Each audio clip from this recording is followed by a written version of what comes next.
toca hoy un segundo autor en este curso. Hemos visto en la clase pasada en la perspectiva de Antonio Rosmini, el padre Rosmini, en su ensayo sobre el comunismo y el socialismo. Y hoy nos toca abordar otro texto, que es el ensayo sobre el liberalismo, el socialismo y el catolicismo de don Juan Donoso Cortés. Ahora pasamos de Italia a España, ¿sí? Este es un autor español. Ven ustedes allí su retrato, ¿no?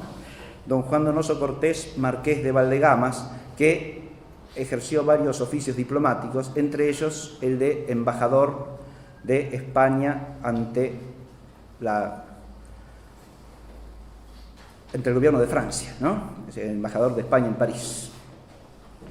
Acá lo vemos precisamente con su uniforme de diplomático, además, ¿sí? Y con las condecoraciones que tenía. Don Juan Donoso Cortés es un autor que en cierto momento ha tenido gran fama y repercusión, pero al que hoy lamentablemente se lo lee poco. Así que en esta clase vamos a tratar de presentarlo para instar a la lectura, sobre todo de sus textos. Y lo primero que quiero hacer es presentarlo no por su retrato físico, sino oyendo su modo de hablar en un discurso pronunciado en las Cortes sobre la cuestión de la dictadura. Así se llama, discurso sobre la dictadura. Y un pasaje de este discurso dice así: Señores, os ruego me prestéis atención. Voy a poneros en presencia del paralelismo más maravilloso que ofrece la historia. Vosotros habéis visto que en el mundo antiguo, cuando la represión religiosa no podía bajar más porque no existía ninguna, la represión política subió hasta no poder más porque subió hasta la tiranía. Pues bien, con Jesucristo, donde nace la represión religiosa, desaparece completamente la represión política. Es esto tan cierto que, habiendo fundado Jesucristo una sociedad con sus discípulos, fue aquella la única sociedad que ha existido sin gobierno. Entre Jesús y sus discípulos no había más gobierno que el amor del maestro a los discípulos y el amor de los discípulos al maestro. Es decir, que cuando la represión interior era completa, la libertad era absoluta. Sigamos el paralelismo. Llegan los tiempos apostólicos, que los extenderé porque así conviene ahora mi propósito, desde los tiempos apostólicos propiamente dichos hasta la subida del cristianismo al Capitolio en tiempo de Constantino el Grande. En este tiempo, señores, la religión cristiana, es decir, la represión religiosa interior, estaba en todo su apogeo. Pero aunque estaba en todo su apogeo, sucedió lo que sucede en todas las sociedades compuestas de hombres, que comenzó a desarrollarse un germen, nada más que un germen de licencia y de libertad religiosa.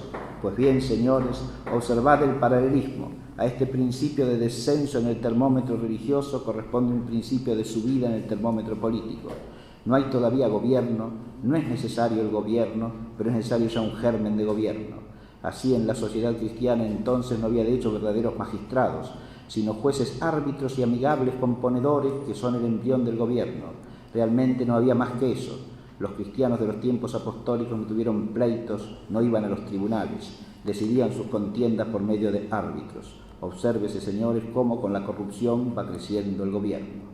Llegan los tiempos feudales y en estos la religión se encuentra todavía en su apogeo, pero hasta cierto punto viciada por las pasiones humanas. ¿Qué es lo que sucede, señores, en este tiempo en el mundo político?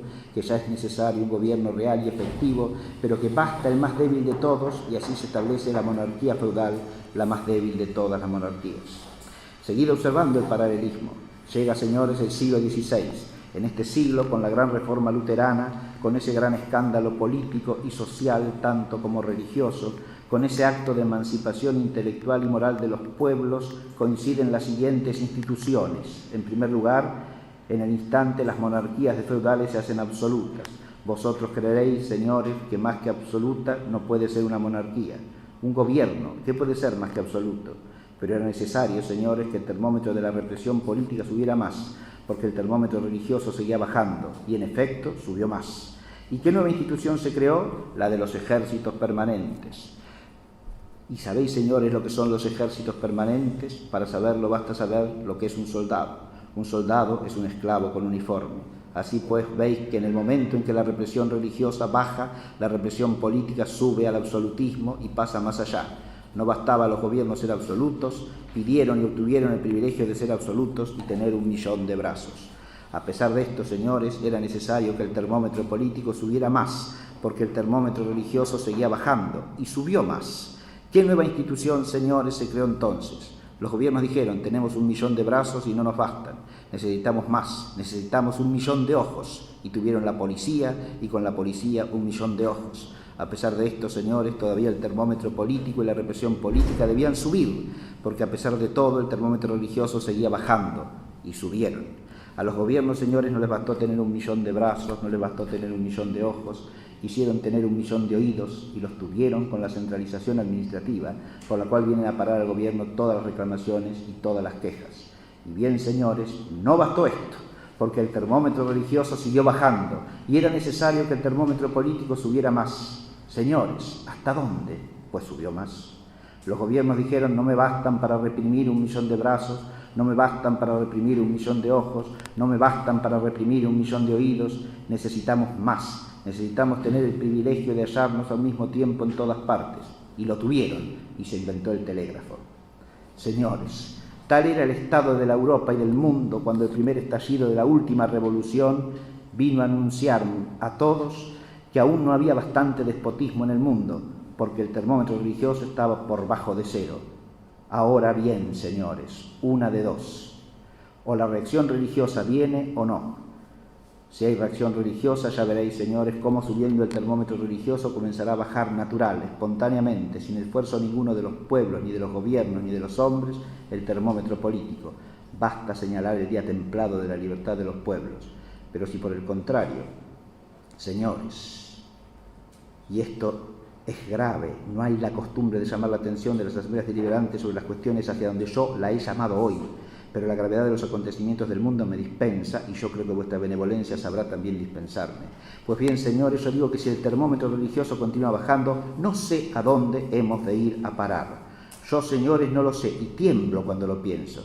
Contemplad las analogías que he propuesto a vuestros ojos y si cuando la represión religiosa estaba en su apogeo no era necesario gobierno ninguno, cuando la represión religiosa no exista no habrá bastante con ningún género de gobierno.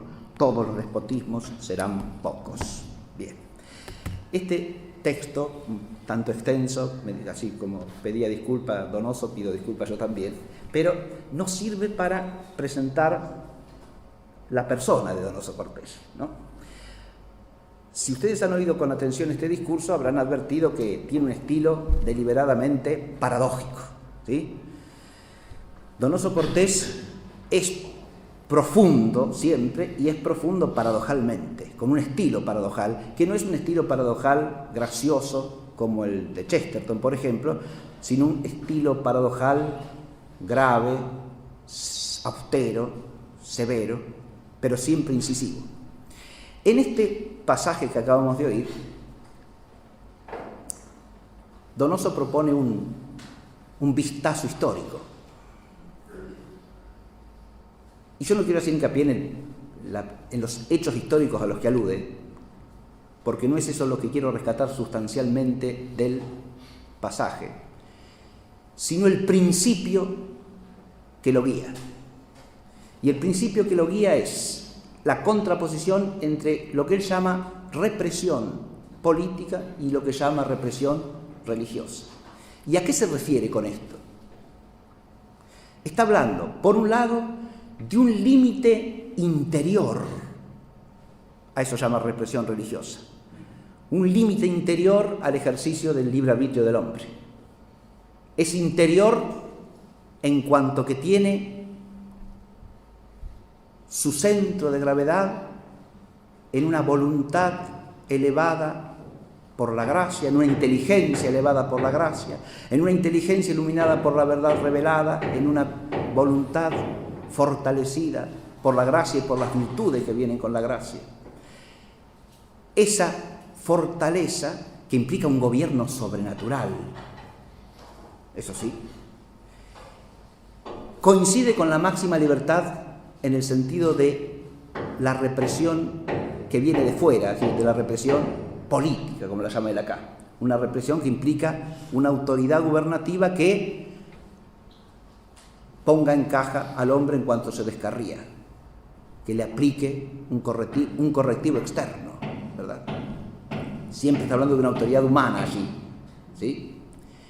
Esta autoridad humana exterior que llama la represión política va aumentando, este es el principio que él quiere sostener, va aumentando en la medida en que la interior desaparece, en la medida en que esa represión interior religiosa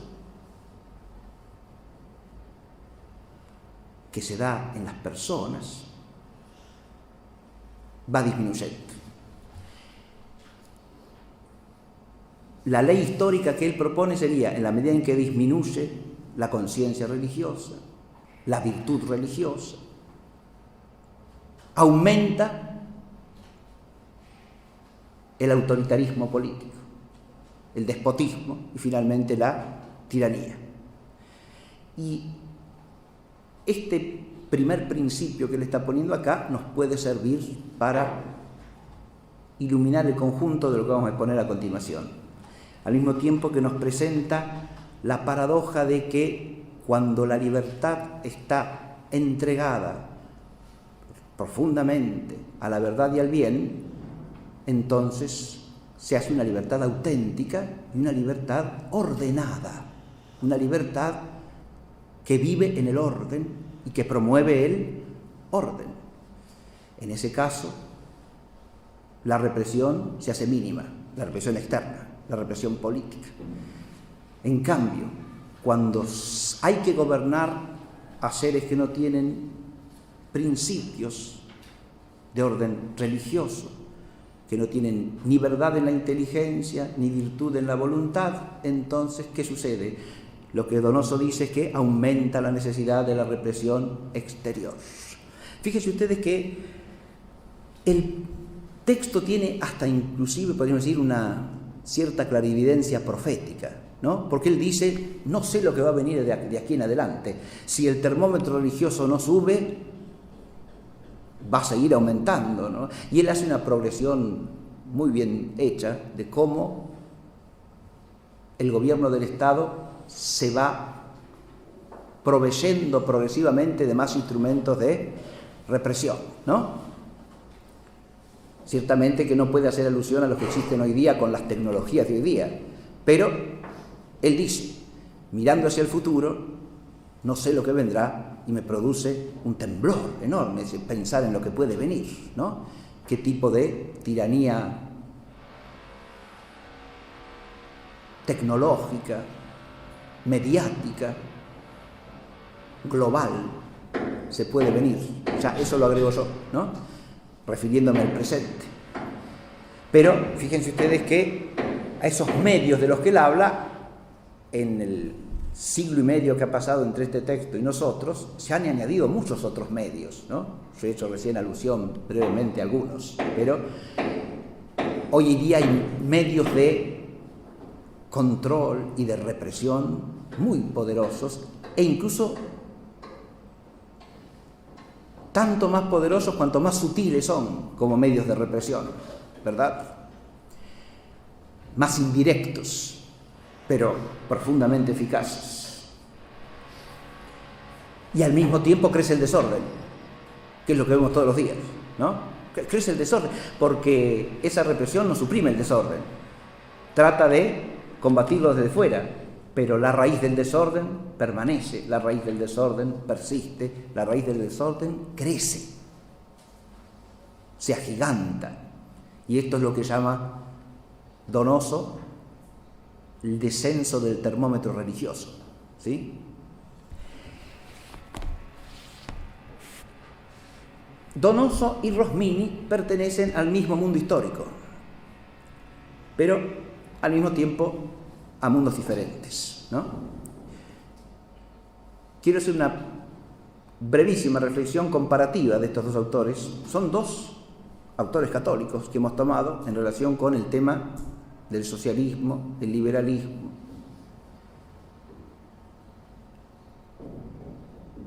Hay dos diferencias importantes.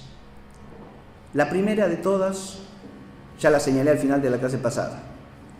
Rosmini enfoca su crítica sobre el socialismo, pero en cambio, de alguna manera, simpatiza con el liberalismo, ¿sí? Su actitud frente al liberalismo no es de crítica en el mismo sentido que es contra el socialismo y el comunismo. Rosmini trata de allegarse a las posturas e incluso al lenguaje liberal y llega a hablar de un liberalismo sano, que sería el liberalismo católico.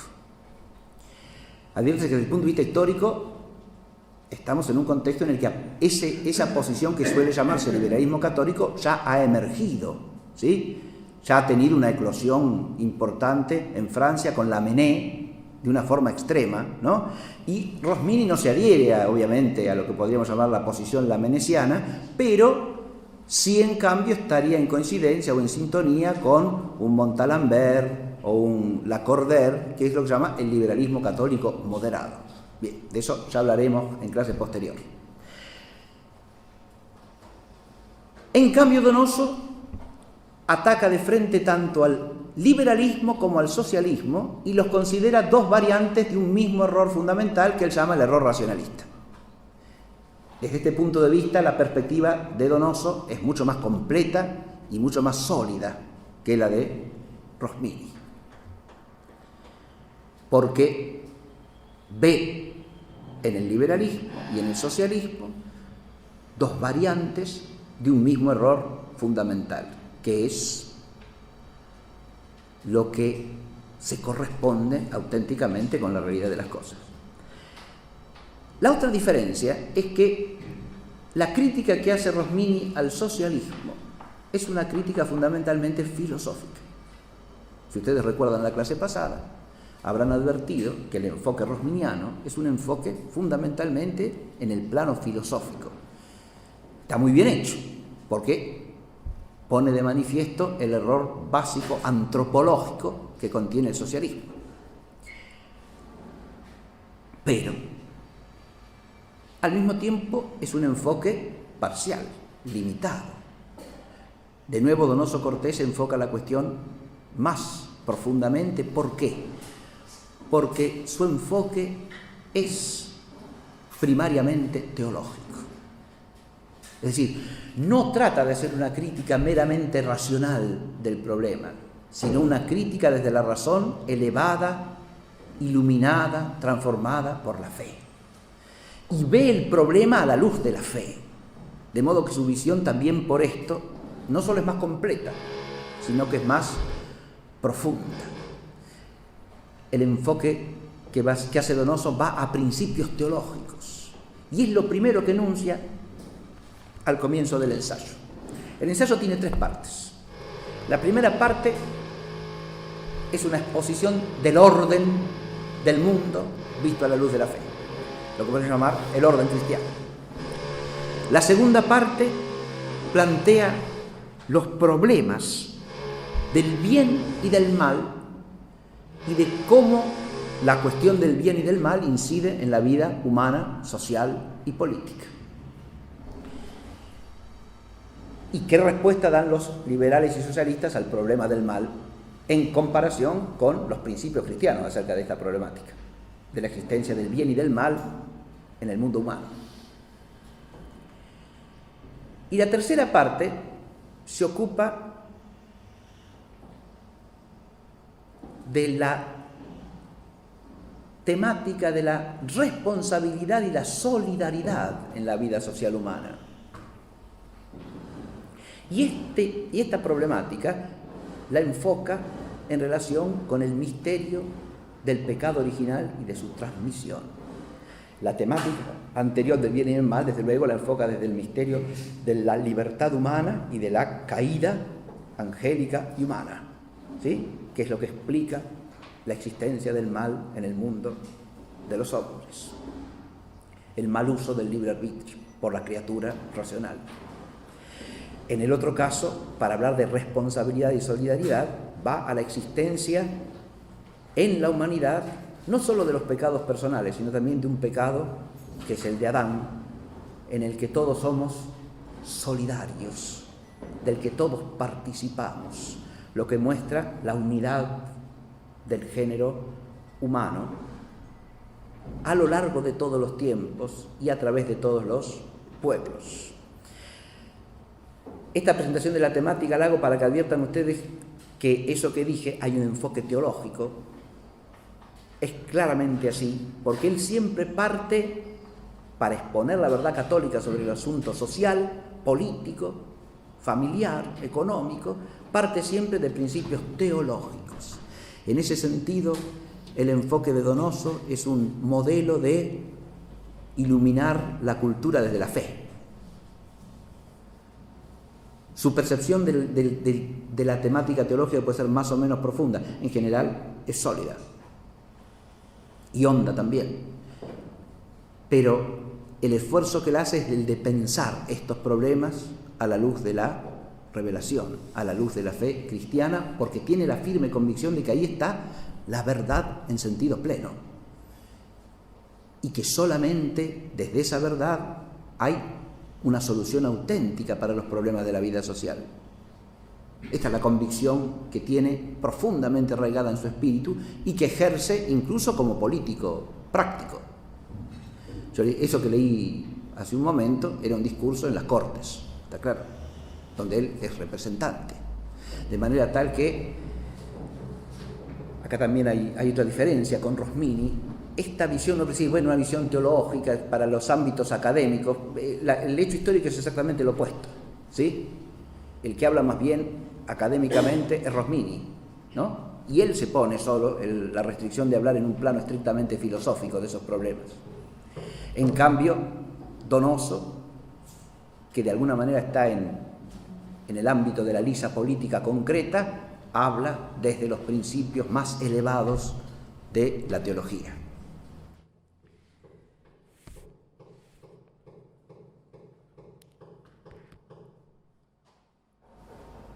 Es famosísimo el comienzo de la primera parte del ensayo, que dice así: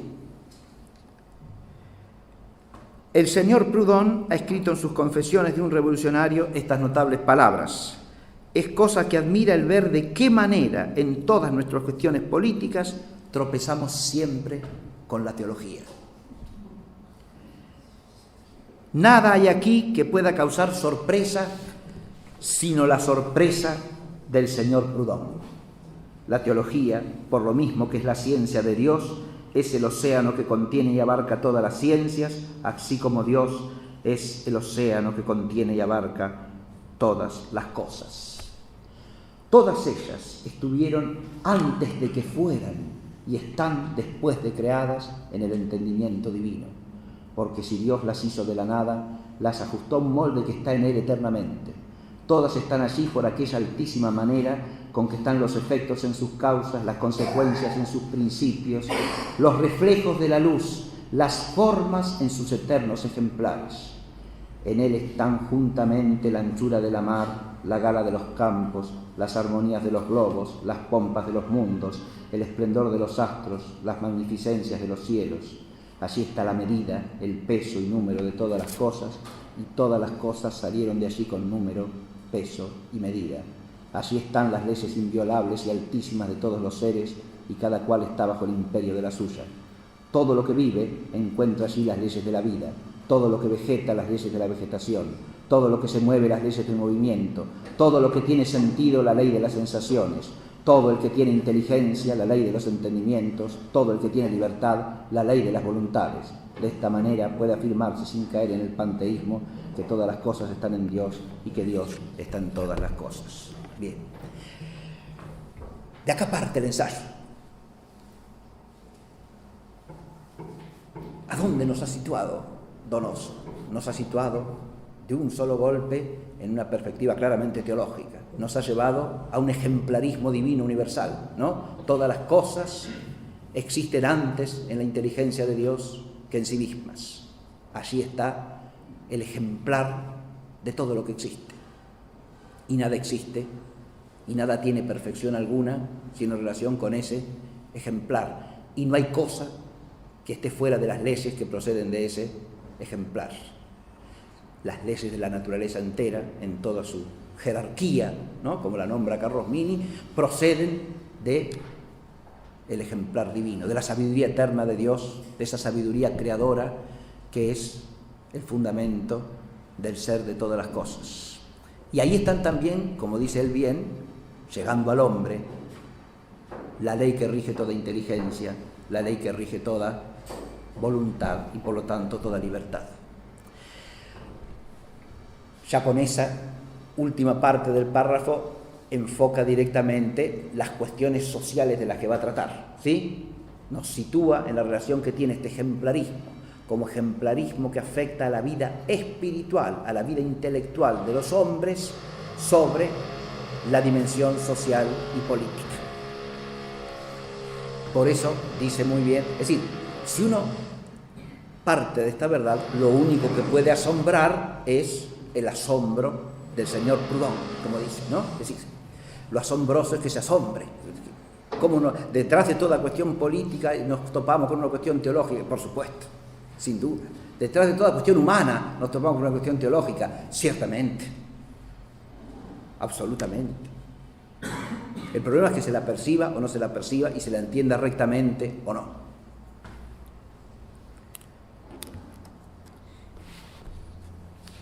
He dicho que en la primera parte lo que hace Donoso fundamentalmente es presentar el orden del universo.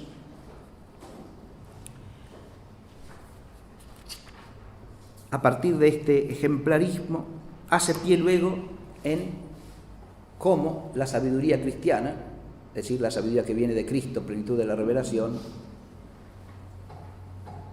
es el principio ordenador de todas las cosas. Primero, ordena todos los criterios, dice él, ¿no? Nos da esa sabiduría cristiana los criterios que ordenan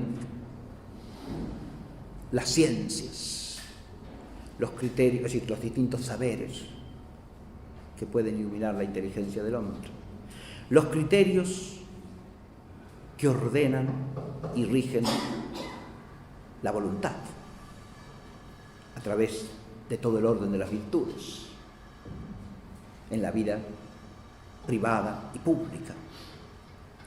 Y finalmente, los criterios que ordenan los afectos. Todos estos criterios están contenidos en la misma y única sabiduría que es Cristo y que dimana de él. Fuera de la revelación cristiana, Donoso lo que reconoce es la presencia de atisbos de esa sabiduría cristiana, ¿sí? En los pueblos paganos, por ejemplo, ¿no? Es decir, hay percepción de ciertas verdades que están al alcance de la razón humana o que proceden de la tradición de los pueblos, y esas verdades son parcialidades imperfectas de esa sabiduría que alcanza su plenitud solamente en la revelación cristiana. Esta sabiduría que rige todos los aspectos de la vida humana con sus criterios es también el fundamento de todo orden, del orden cristiano de la vida social, que es un orden social, familiar y civil, que empieza por la familia. Acá en esta primera parte, Donoso, al hablar de la familia, ve el principio de la familia cristiana en el orden sobrenatural e incluso se remonta al misterio trinitario, ¿no? Y a la unidad y pluralidad de la sustancia divina como reflejada de alguna manera con un reflejo por supuesto participado y por lo tanto imperfecto, en la pluralidad y unidad de la vida doméstica, ¿no? Él advierte al mismo tiempo, y esto es importantísimo, que esa sociedad familiar, ¿no?, de los esposos y entre los esposos y los hijos, los padres y los hijos, es una sociedad cuyo principio es fundamentalmente de orden sobrenatural. Él hace pie en que toda paternidad desciende de la paternidad divina. Incluso hace el comentario de que si no fuese por el modelo de la paternidad divina, la autoridad paternal no existiría. Sería inconcebible. Estas son las paradojas que suele él lanzar así, porque nosotros a veces estamos acostumbrados a pensar que las cosas son así porque son así, nada más. Y han sido siempre así, más o menos. Porque si dejamos al hombre librado a sí mismo, si dejamos al hombre librado a su sola razón, herida a su vez por el misterio del pecado, las cosas que nos parecen más obvias empiezan a oscurecerse y terminan por desaparecer. Esta es una realidad práctica. Donoso tiene una visión sumamente realista de la condición humana. Suelen decir algunos que su mirada es un poco pesimista con respecto a la realidad del hombre. Habría que ver hasta dónde. Yo diría que es realista. Ve al hombre con los ojos de la fe y ve al hombre con los ojos de la experiencia y del conocimiento histórico, y advierte en los hombres la capacidad de dejarse guiar por la luz divina, pero al mismo tiempo unas tendencias a perderse en la oscuridad que son innegables a cualquiera que tenga un mínimo de realismo, ¿sí? Por eso Donoso, digamos así, no puede situarse, es una imposibilidad de su espíritu, es decir, no puede situarse en un plano meramente natural.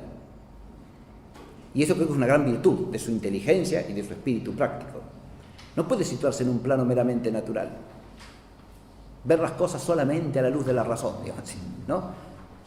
No es que confunda lo sobrenatural con lo natural o que confunda la luz de la fe con la luz de la razón. No, para nada. Las distingue claramente, pero no las separa. Y entiende la realidad a la luz sobrenatural, porque la realidad que existe es una realidad que está en el misterio del don sobrenatural. No es una realidad separada, no es una realidad en estado de pura naturaleza, para decirlo de una manera. Ese realismo sobrenatural es el realismo de Rosmini, de Donoso, ¿no? El realismo de Donoso es un realismo claramente sobrenatural. Si uno lo confronta con Rosmini en este terreno, Rosmini tiene la tendencia no solo a situarse en el plano del alcance de la sola razón, sino incluso a exagerar el alcance de la sola razón. Recordemos que a Rosmini suele enumerárselo entre los autores que incurren en el error que se llama el semirracionalismo católico en materia del conocimiento del misterio de la Santísima Trinidad. Porque él sostiene que, si bien la Santísima Trinidad es un misterio sobrenatural estrictamente dicho, y que por lo tanto no se lo puede conocer sin la luz de la revelación, sostiene al mismo tiempo que una vez conocido a la luz de la revelación, la inteligencia humana lo puede demostrar racionalmente.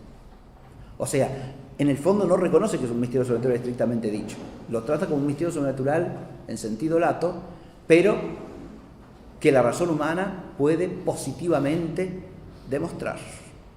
Ahí hay un deslizamiento hacia exagerar el alcance de la sola razón. Las motivaciones de esto pueden ser múltiples, ¿no? Uno hasta puede decir, bueno, lo hace para oponerse a esas concepciones de la racionalidad que la rebajan hasta tal punto que la razón humana no puede ir más allá de cierta certeza sobre las cosas singulares, de la experiencia sensible, y punto, ¿no? Es cierto que él reacciona contra eso, y vigorosamente, y está bien, pero eso lo lleva quizá a una exageración del alcance de la sola razón, que lo instala no en un racionalismo, que no es un racionalista de ninguna manera, pero sí en una actitud, como se dice al calificar ese error, semi-racionalista, ¿sí? Una actitud, aunque no sea dogmáticamente tal. En cambio, Donoso tiene un sentido profundamente sobrenatural de la realidad y la mira siempre como realidad integral, donde toda naturaleza está incluida en un orden que es sobrenatural. Esto hasta, insisto, hasta al hablar de la institución básica de la familia y de la autoridad paterna, por ejemplo, ¿no? A nosotros nos puede sorprender que diga que la autoridad paterna, sin el modelo de la paternidad divina, es inconcebible y es imposible que se dé en la realidad. Si nosotros advertimos lo que sucede con la autoridad divina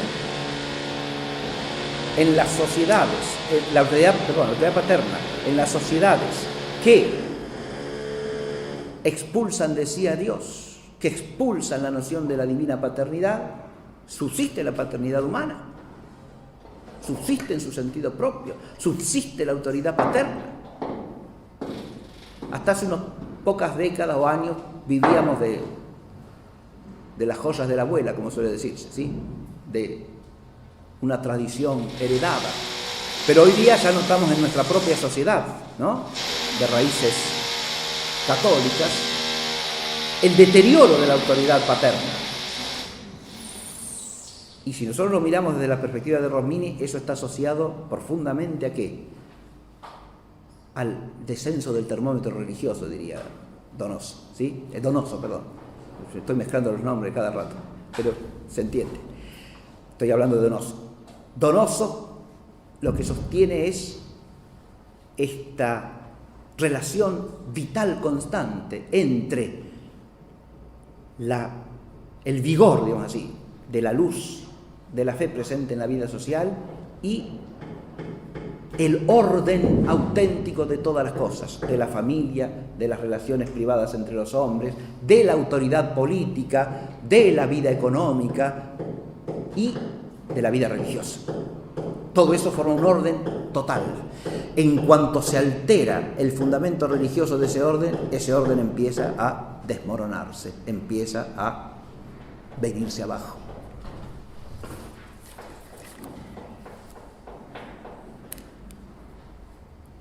La segunda parte del ensayo empieza por considerar el tema de la libertad para hablar del origen del bien y del mal. Todas las doctrinas de los socialistas, de los liberales, son doctrinas acerca de qué en última instancia, de cómo corregir, de cómo solucionar los males de la sociedad humana, de la sociedad entre los hombres, de la vida social, de la vida política. Son doctrinas que pretenden solucionar el mal.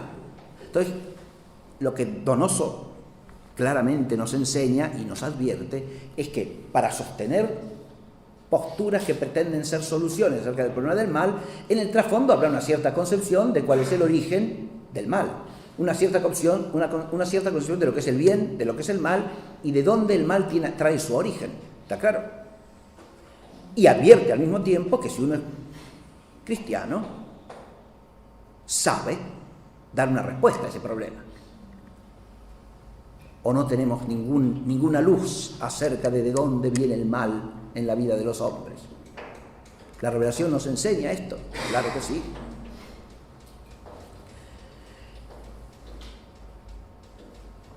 El comienzo de la segunda parte del ensayo no es sino una clarísima, solidísima exposición de la doctrina clásica cristiana sobre la libertad.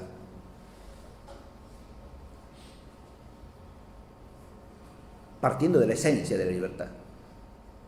La libertad no es lo que suele llamarse libertad de indiferencia, o sea, la facultad de obrar bien o mal. No, señor. La posibilidad de obrar mal es un defecto de la libertad, no es un constitutivo de la libertad. Acá, Donoso se apoya sólidamente en todos los grandes teólogos católicos, ¿sí? Santo Tomás de Aquino, San Anselmo antes, en su diálogo sobre la libertad de arbitrio. Donoso dice que si la posibilidad de elegir el bien o el mal fuese constitutiva de la libertad, se seguirían de ahí dos consecuencias inaceptables. Una respecto al hombre y otra respecto a Dios. Respecto al hombre, la consecuencia inaceptable, ¿cuál sería? Que el hombre, cuanto más virtuoso y más santo, sería menos libre, cuando en realidad es al revés, dice Donoso. Es decir, cuanto más sabio, cuanto más virtuoso y cuanto más santo es el hombre, su libertad se hace más libertad para el bien. ¿Sí? Elección entre bienes, pero nunca elección entre el bien y el mal. Porque de hecho la elección entre bien y mal no es nunca tal. Es decir, el hombre siempre formalmente elige entre bienes. Ahora, si quiere conformarse con un bien aparente, con un bien que no es auténtico, con un bien inferior en lugar del bien superior, es otra cosa, ¿no? Pero la perfección de la voluntad libre, ¿en qué está? En que la voluntad libre oscile entre el bien y el mal. No, señor, en que la voluntad libre sea cada vez más perfectamente libre, es decir, quiera más plenamente el bien. Por eso la virtud es perfección de la libertad, no imperfección.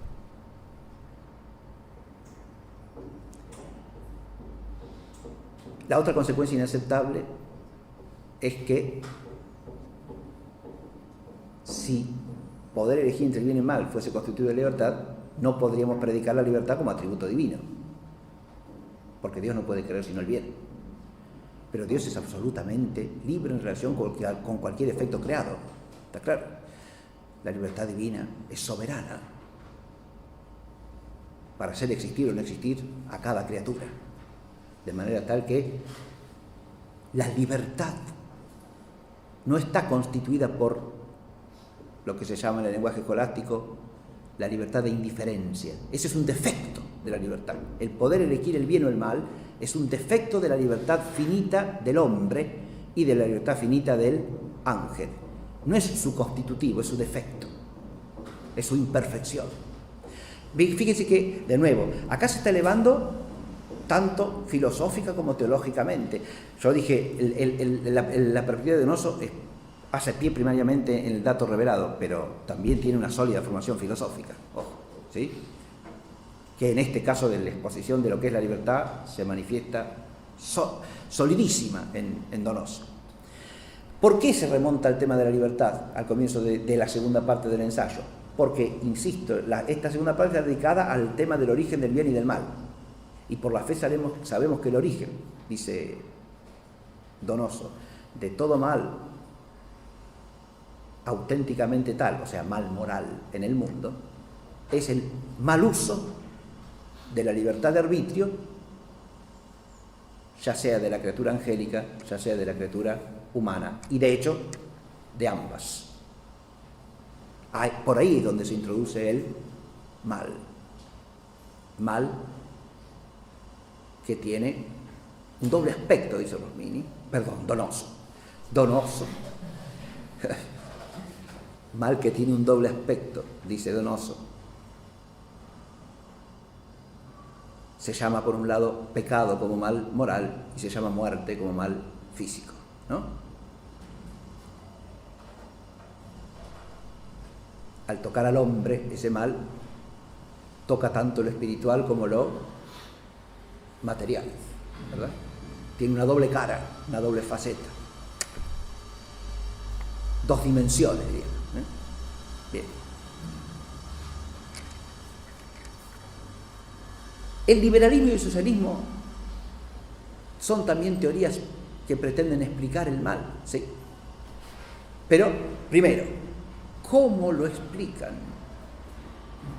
De una manera absolutamente racionalista, es decir, despreciando todo dato de fe.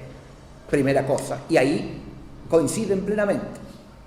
El socialista y el liberal jamás explicarán el mal en la vida social recurriendo al misterio del pecado. No, señor. De ninguna manera. Eso se niega, tanto en liberal como en socialista, para referirnos al pensamiento y al lenguaje, ¿no?, que usan. No hay tal cosa. La explicación es siempre racionalista. Y por lo tanto, los proyectos de solución a estos problemas también se mueven en el mismo plano. Sí, señor, en el plano del racionalismo. ¿Esa solución dónde estará? Es una solución de un problema que afecta al hombre y que está exclusivamente en manos del hombre, de nuevo. afecta solo al hombre, lo conoce el hombre por su propia cuenta y solo él, y lo soluciona ¿quién? El hombre solo.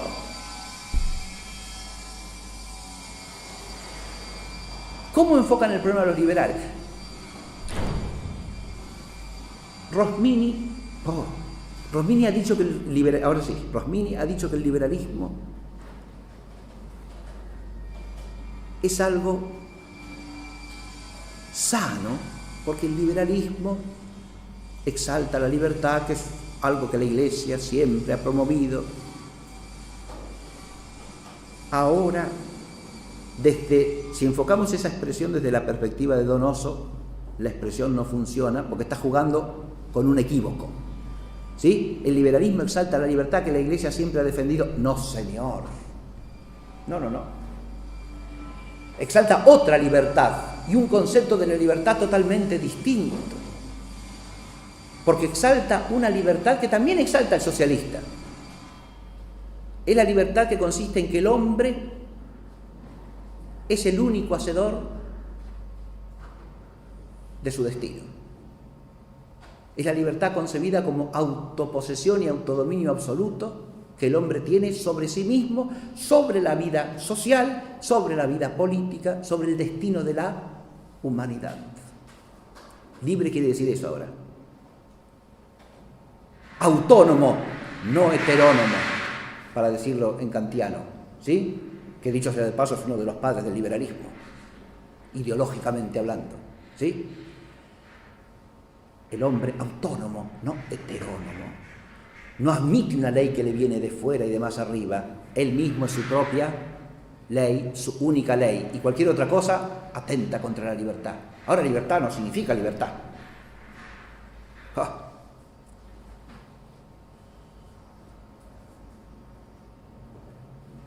Es una palabra que nosotros argentinos estamos acostumbrados hasta a cantar, ¿no? Sí. Y hay que ver qué significa eso. ¿Qué cantamos? ¿De qué libertad estamos hablando? Porque la palabra se presta a equívocos abismales. No solo puede significar cosas distintas, sino cosas totalmente contrarias. Porque esa libertad del racionalismo naturalista es la antítesis de la auténtica libertad. Es el hombre esclavizado a sí mismo. Es el hombre que quiere hacerse creador suyo, libertador suyo, redentor suyo. De sí mismo, quiero decir, ¿no? Es el hombre sumergido en el abismo de la soberbia. ¿Qué hombre libre es ese? No, es un hombre esclavo de la raíz misma del pecado.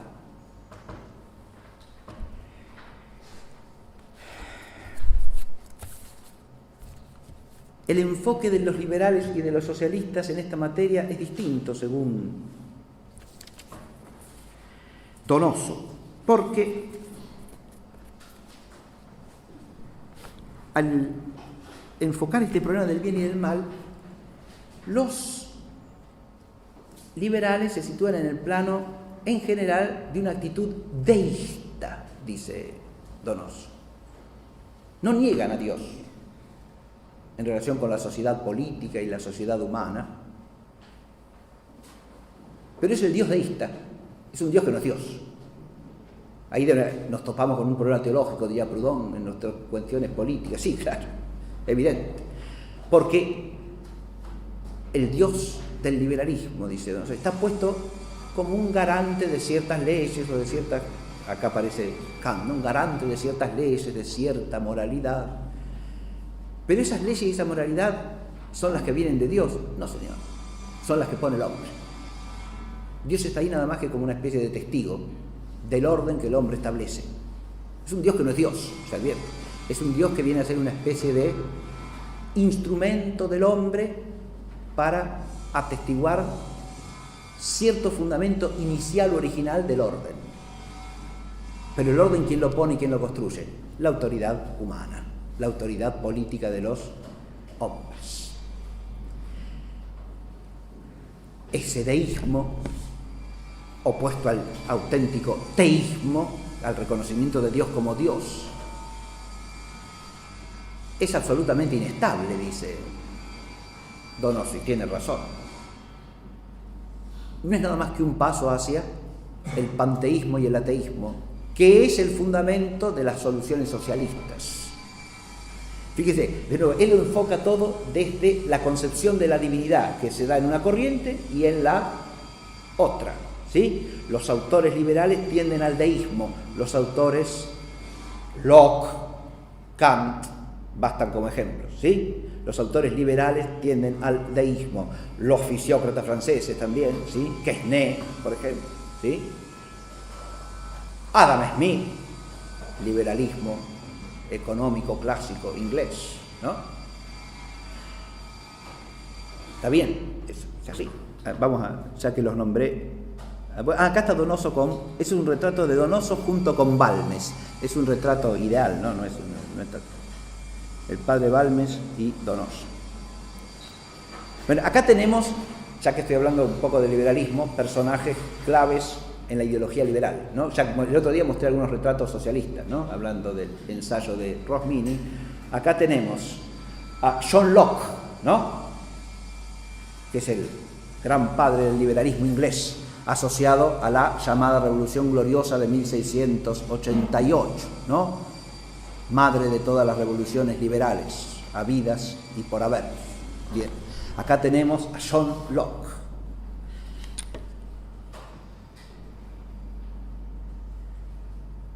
Padre, insisto, del liberalismo político específicamente, ¿no? Del sistema de libertades políticas basadas en la tolerancia universal de todos los credos. Y aquí aparece uno de los rasgos típicos del liberalismo, que después Donoso desarrolla en esta misma segunda parte.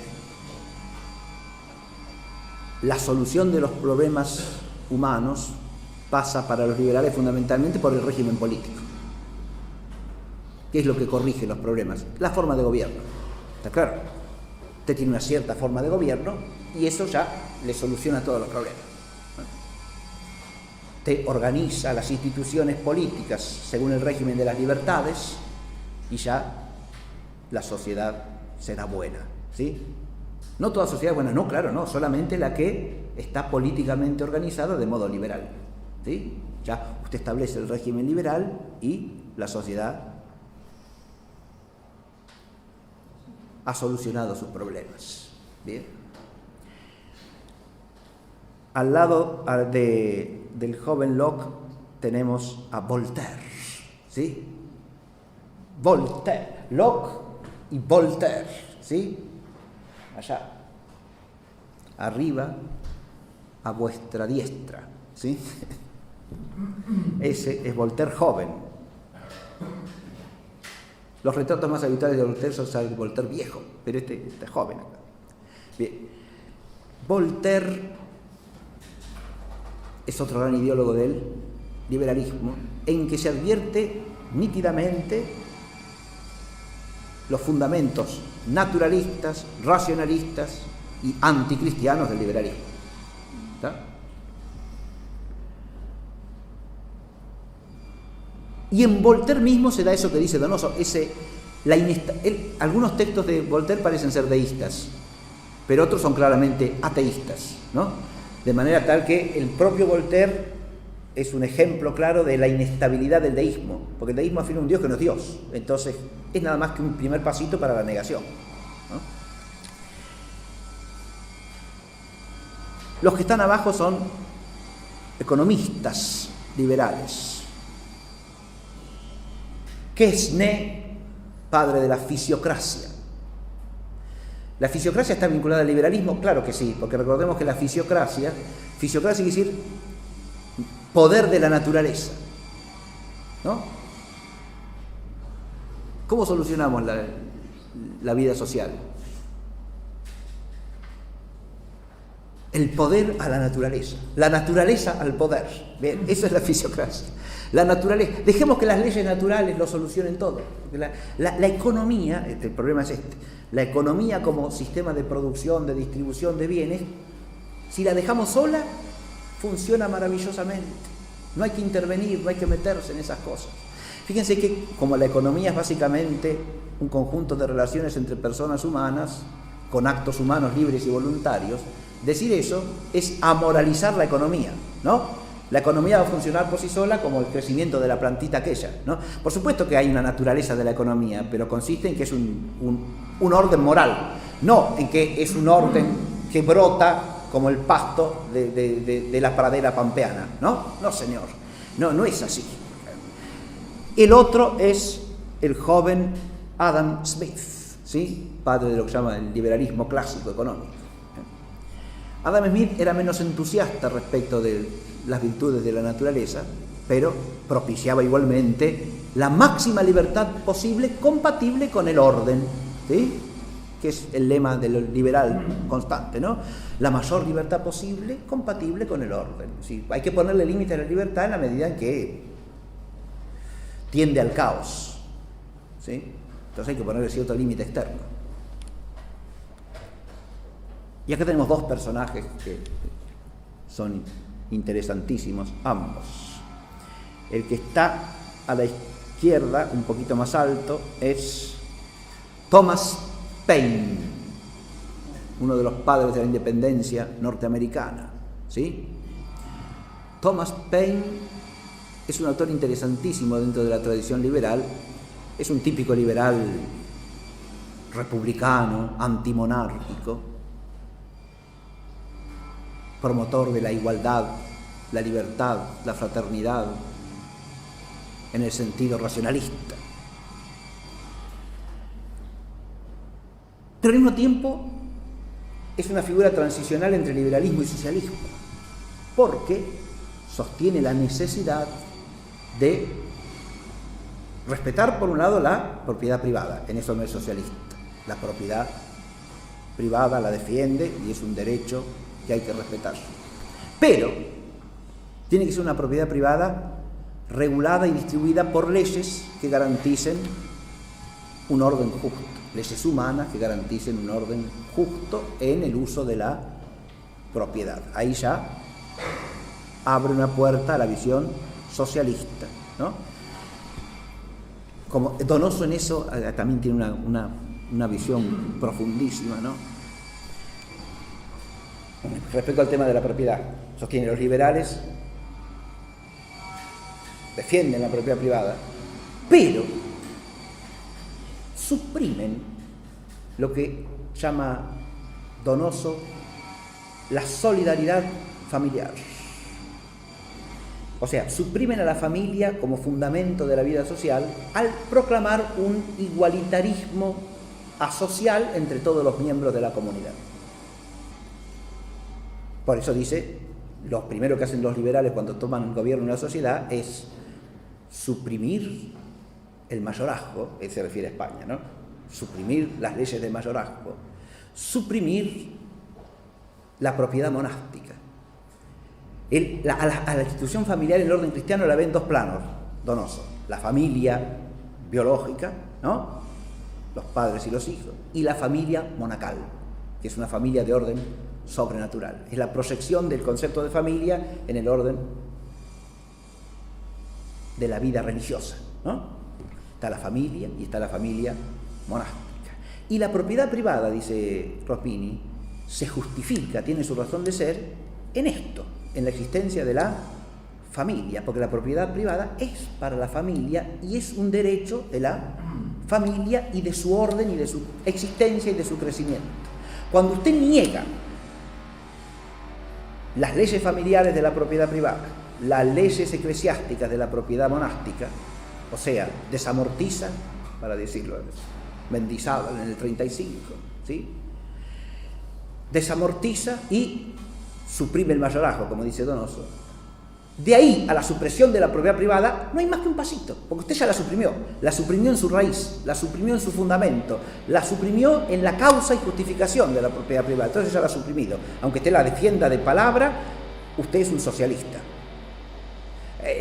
Fíjese, de nuevo está hablando de cómo el liberalismo no hace más que abrir el camino que concluye coherentemente en el socialismo. Porque liberalismo y socialismo son dos facetas del mismo error naturalista y racionalista. Esto es lo que Donoso quiere presentar, ¿me entienden?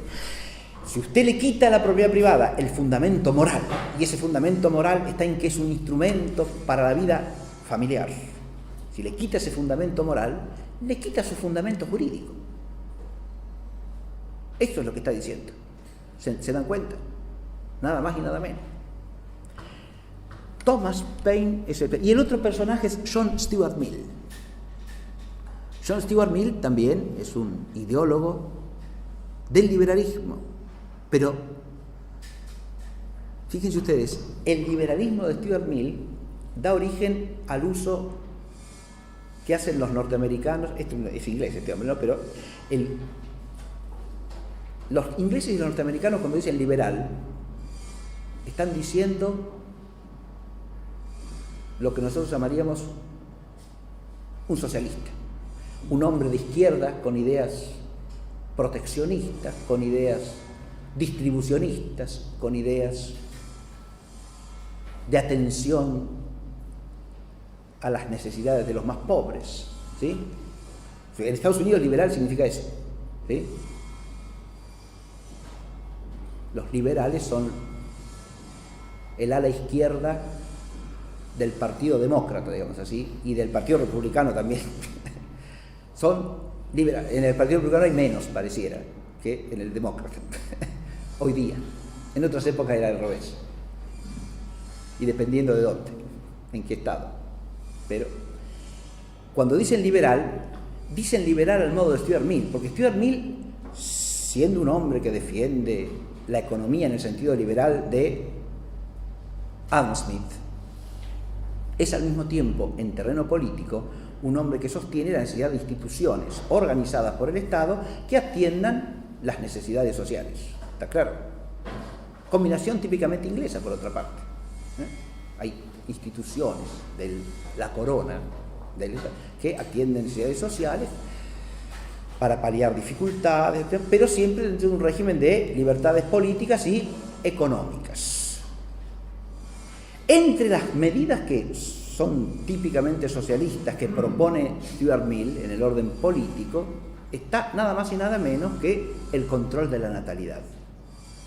Fíjese usted, muy liberal es el hombre, pero hasta cierto punto, no exageremos las cosas, ¿no? Porque cuando se trata de la vida familiar y de la generación de los hijos, ahí sí hay que intervenir poniendo límite, porque si no la sociedad se va al garete, mijo. Si hay mucha gente, ¿qué hacemos? Tenemos que producir demasiado, no tenemos cómo, no hay manera, hay que restringir la población, y para eso el Estado tiene que hacerse presente y controlar la natalidad. Fíjese que es una preocupación de todos los liberalistas económicos iniciales también, Malthus, Ricardo, ¿sí?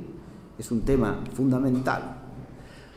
Porque de nuevo, ¿qué es lo...? Fíjense, vuelvo al primer texto que leí de Donoso. En lugar de ordenarse las cosas desde el espíritu hacia abajo, ¿sí? Y desde la interioridad hacia lo exterior, desde la persona hacia los vínculos sociales, lo que se procura es un orden autoritario que establece el propio hombre, porque el hombre es el que soluciona las cosas. ¿Se entiende? No la gracia de Dios que obra sobre los corazones de los hombres. No. Es el hombre con su poder el que ordena las cosas. Y entonces empieza a crecer ese autoritarismo del que hablaba Donoso en el orden público, que se mete en cosas que son estrictamente privadas, pero no importa, porque el Estado tiene que ordenar y es el que soluciona los problemas. ¿Se da cuenta? Y para eso tiene que controlar, como dice bien Donoso, y restringir la libertad legítima, e incluso hacer aparecer como algo malo lo que es un buen uso de la libertad dada por Dios al hombre. Malo según qué, y según el proyecto humano de redención, de autorredención humana, digamos así, ¿no? Que impera en un esquema liberal o en un esquema socialista. Ya está tardísimo, discúlpeme. La tercera parte la libertad del bien y el mal, yo acá no voy a leer nada. Salvo... ¿Qué había marcado acá? No.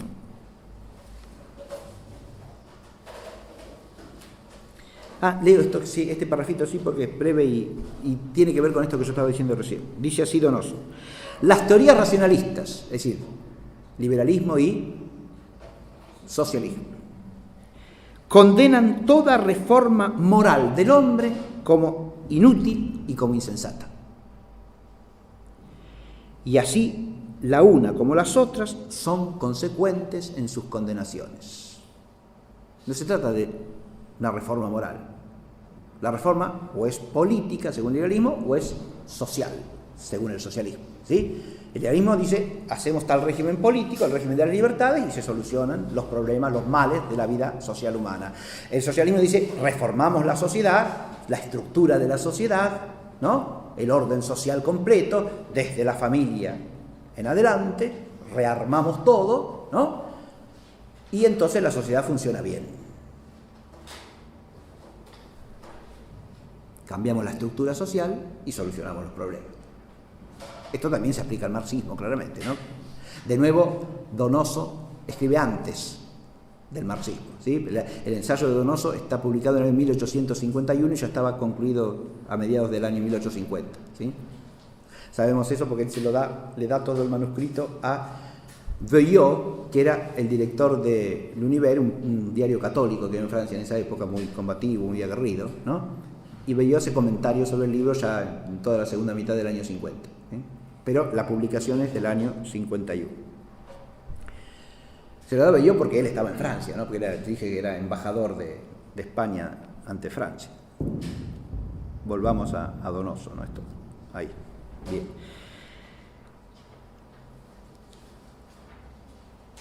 Porque si el mal no está ni en el gobierno ni en la sociedad, ¿para qué y por qué el trastorno de la sociedad y del gobierno? Y por el contrario, si el mal ni está en los individuos ni procede de los individuos, ¿para qué y por qué la reforma interior del hombre? ¿Está claro? Es decir, los racionalistas ponen el mal en el gobierno o en la sociedad, cuando el mal en realidad está en el interior del hombre. Ahora, si el mal está en el interior, la reforma no hay que trastornar las instituciones. La reforma, ¿de dónde viene? Del interior del hombre. Claro, esa no la puede controlar el hombre. No, claro. Ciertamente que no. No es una cuestión de poder humano, ¿se dan cuenta? No.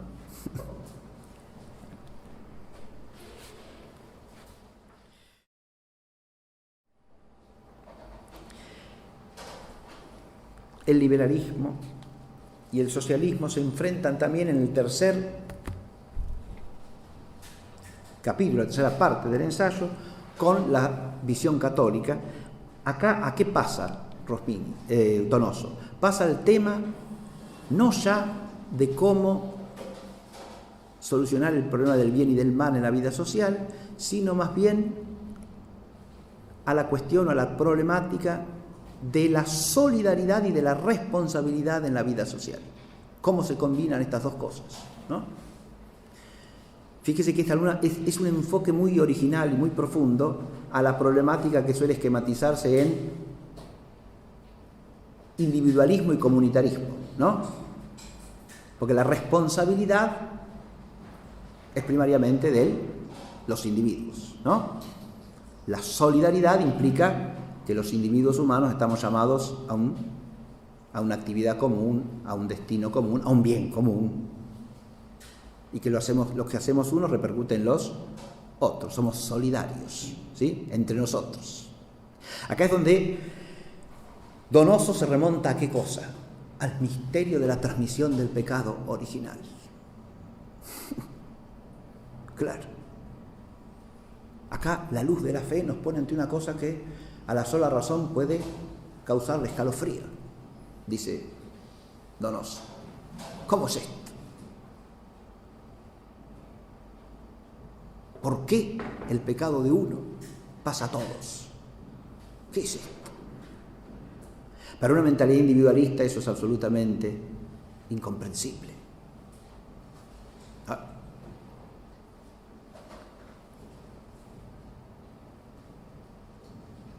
La fe nos enseña, dice Donoso, que de algún modo todos somos Adán y todos estamos en Adán. y por eso el pecado de Adán es de todos. Pero esta unidad de todos los hombres en Adán es la raíz de la unidad de todos los hombres, de todos los tiempos, a lo largo de toda la historia. Hay una unidad del género humano que es un misterio sobrenatural. De nuevo acá Donoso hace hincapié en este asunto. Si nosotros quitamos el fundamento sobrenatural de esta solidaridad universal de todos los hombres, nos queda puede quedar eso como una realidad. Puede quedar como un reflejo ideológico, tanto en liberales como en socialistas, que hablan de la humanidad y sustancializan al conjunto de los individuos humanos como un gran sujeto, dice Donoso, ¿no? La humanidad. Todo es para el bien de la humanidad. Toda reforma social, toda reforma política es para el bien de la humanidad. Pero lo que queda ahí es nada más que una especie de espectro de esa verdad profunda de la solidaridad y unidad de todo el género humano en el orden sobrenatural. ¿Por qué? Porque negándose esa unidad sobrenatural, esa solidaridad sobrenatural, al negarse el misterio del pecado original y el misterio de la salvación, de la redención del hombre del pecado por la gracia de Cristo, ahí están los dos extremos de la solidaridad: el extremo de la solidaridad en el pecado y de la solidaridad y unidad en la salvación. ¿Sí? Al suprimirse eso, ¿qué nos queda de la unidad del género humano?, dice Donoso. No nos queda nada más que un espectro ideológico que tarde o temprano termina desmoronándose.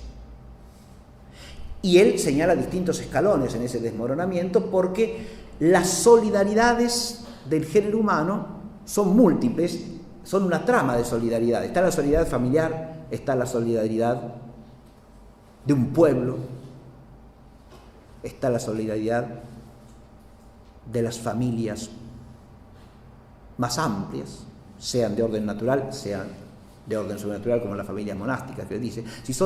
Hay toda una trama de solidaridades que los liberales y los socialistas niegan en mayor o menor medida según los casos, ¿está claro? Y según los autores también. Pero todos suprimen las solidaridades reales concretas. Y por lo tanto, al mismo tiempo que suprimen la solidaridad, suprimen la responsabilidad.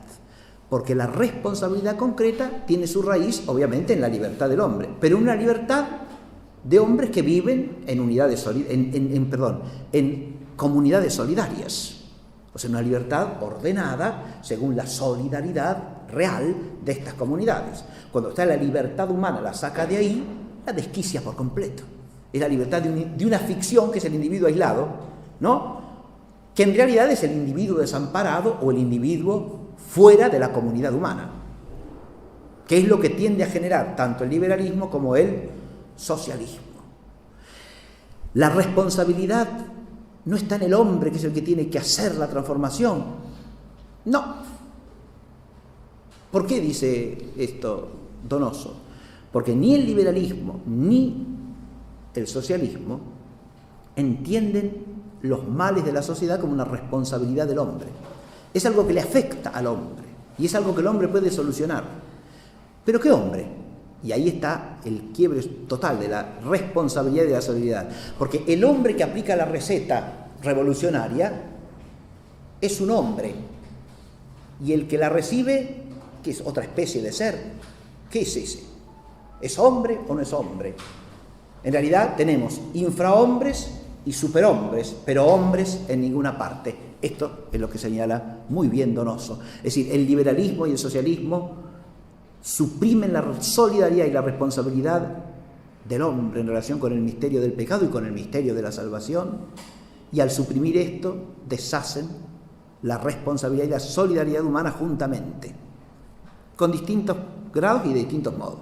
Él siempre hace hincapié también en todo el ensayo, algo que no dije y quiero decir para terminar, en que el liberalismo tiene de entrada la apariencia de ser menos coherente siempre, porque es como la incoación, como el principio del error racionalista.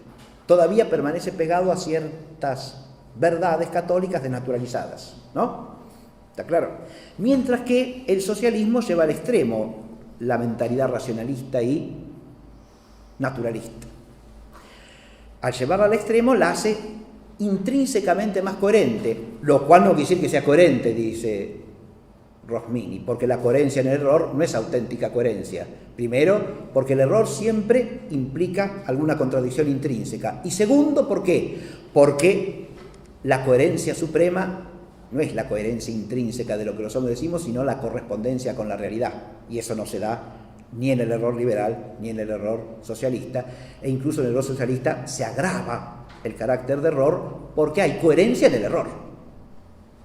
Claro. Es el error llevado al extremo, es el error en estado completo, decíamos. Se pasa del deísmo al ateísmo o alguna forma de panteísmo, ¿no? Se pasa de la propiedad privada con ciertas restricciones y con ciertos límites a sus raíces naturales a el rechazo de la propiedad privada. Dos ejemplos de cómo pasamos de un semi-error a completar el error, ¿no?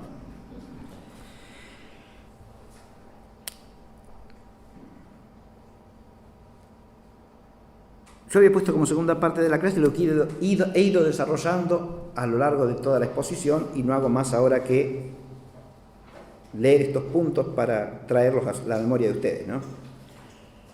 La contemplación de la realidad social, política, humana de hacerse según Donoso a la luz de la fe, primer principio fundamental. En esto Donoso es un modelo de pensador político cristiano. Y ya con eso solo bastaría para quedarnos con el retrato de Donoso en el escritorio.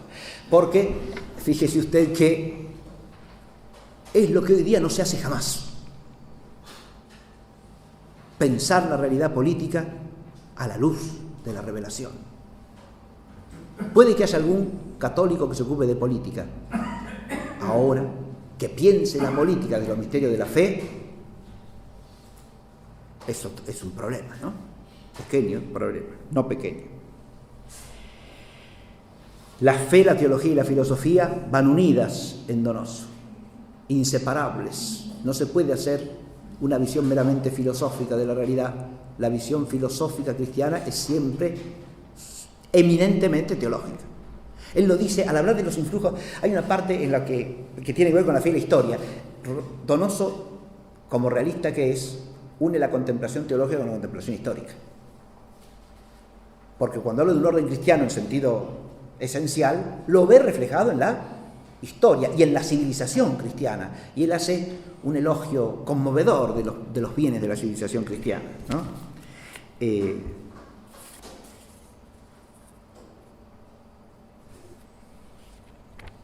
Parrafito de esto viene bien porque no dije nada de eso casi. 3.60. Y ya con esto terminamos. Ya está. 3.